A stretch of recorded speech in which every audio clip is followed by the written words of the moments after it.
اس رات ایک یتیم بچہ بھوکا نہیں سوتا، وہ روتا ہی رہا، اور جب اس نے اللہ سے بات کی تو ایسا ہوا کہ دنیا حیران رہ گئی۔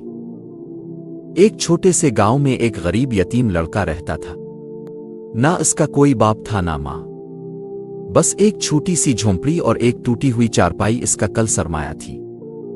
وہ دن بھر لوگوں کے گھروں میں چھوٹے موٹے کام کرتا، کبھی برتن دھوتا، کبھی پانی بھرتا، کبھی بازار سے سامان لاتا، لیکن پھر بھی اسے پیٹ بھر کھانا نصیب نہ ہوتا۔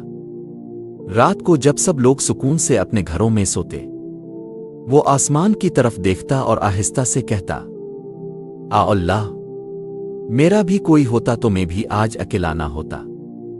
اس کی آنکھوں سے آنسو بہتے رہتے اور وہ بھوکا ہی سو جاتا۔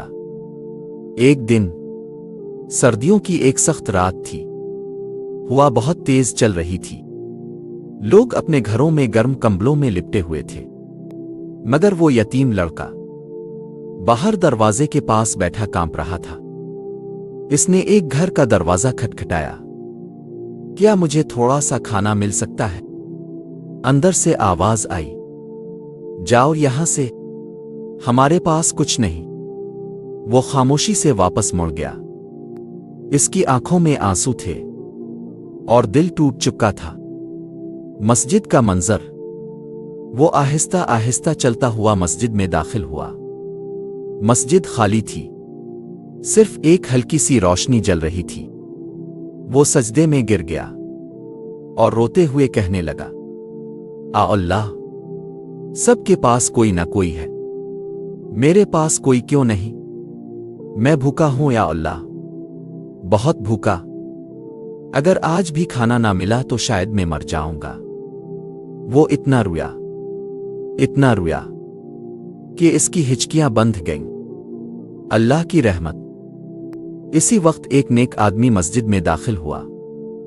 اس نے لڑکے کے رونے کی آواز سنی، وہ قریب آیا اور پیار سے پوچھا، بیٹا، کیوں رو رہے ہو؟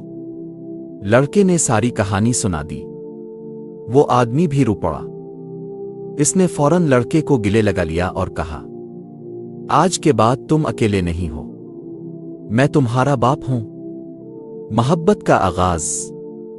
وہ آدمی لڑکے کو اپنے گھر لے گیا، اسے گرم کپڑے پہنائے، کھانا کھلایا۔ لڑکا ہر نوالے کے ساتھ روتا جا رہا تھا، میں نے کبھی اتنا اچھا کھانا نہیں کھایا۔ وہ آدمی بھی آنسو پونچھ رہا تھا۔ دعا کی قبولیت۔ رات کو سونے سے پہلے لڑکے نے ہاتھ اٹھائے اور کہا، اللہ، آج تو نے میری سن لی، تو واقعی اکیلے کو اکیلا نہیں چھوڑتا۔ وہ رات ختم ہو گئی، مگر اس یتیم بچے کی دعا آسمانوں تک پہنچ چکی تھی۔ صبح جب سورج نکلا تو وہ بچہ مسجد کے ایک کونے میں سویا ہوا تھا۔ اس کی آنکھیں سوجی ہوئی تھیں، چہرے پر آنسوؤں کے نشان ابھی تک موجود تھے۔ ایک نئی آزمائش۔ وہ اٹھا اور آہستہ آہستہ مسجد سے باہر نکلا۔ پیٹ میں بھوک پہلے سے زیادہ تھی۔ وہ بازار کی طرف گیا، شاید کوئی کام مل جائے، مگر آج بھی ہر دروازہ بند تھا۔ کام نہیں ہے، جاؤ یہاں سے، یہی الفاظ بار بار اس کے کانوں میں گونج رہے تھے۔ آخری امید۔ تھک ہار کر وہ ایک دیوار کے ساتھ بیٹھ گیا اور آسمان کی طرف دیکھ کر کہنے لگا، اللہ، میں نے کل رات تجھ سے مانگا تھا، کیا میری دعا ابھی تک قبول نہیں ہوئی؟ اس کی آواز کانپ رہی تھی، آنکھوں سے آنسو بہہ رہے تھے۔ معجزہ شروع ہوتا ہے۔ اسی وقت ایک امیر آدمی وہاں سے گزرا۔ اس نے بچے کو دیکھا، پہلے تو وہ آگے نکل گیا، مگر پھر اچانک رک گیا۔ دل میں کچھ بدلا۔ وہ واپس آیا اور بچے کے پاس بیٹھ گیا۔ تقدیر بدلنے کا لمحہ۔ بیٹا، تم یہاں کیوں بیٹھے ہو؟ بچے نے روتے ہوئے سب کچھ بتا دیا۔ وہ آدمی خاموش ہو گیا، اس کی آنکھوں میں آنسو آ گئے۔ اس نے آسمان کی طرف دیکھا اور کہا، اللہ، شاید تو نے مجھے اسی لیے یہاں بھیجا ہے۔ رحمت کا دروازہ۔ اس نے فوراً بچے کا ہاتھ پکڑا اور کہا، آج کے بعد تم اکیلے نہیں ہو، میں تمہیں اپنے ساتھ لے جا رہا ہوں۔ بچہ حیران رہ گیا، سچ؟ کیا اب مجھے چھوڑیں گے نہیں؟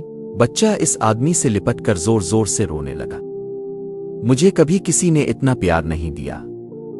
وہ آدمی بھی رو رہا تھا۔ دعا کی طاقت۔ رات کو بچہ جب نرم بستر پر لیٹا تو اس نے آسمان کی طرف دیکھا اور مسکرا کر کہا، اللہ، تو نے دیر نہیں کی، تو نے بہترین وقت پر میری سن لی۔ آخری سبق: اللہ کبھی دیر نہیں کرتا، سچی دعا کبھی ضائع نہیں جاتی۔ یتیم کا دل نہ دکھاؤ، اس کی دعا سیدھی عرش تک جاتی ہے۔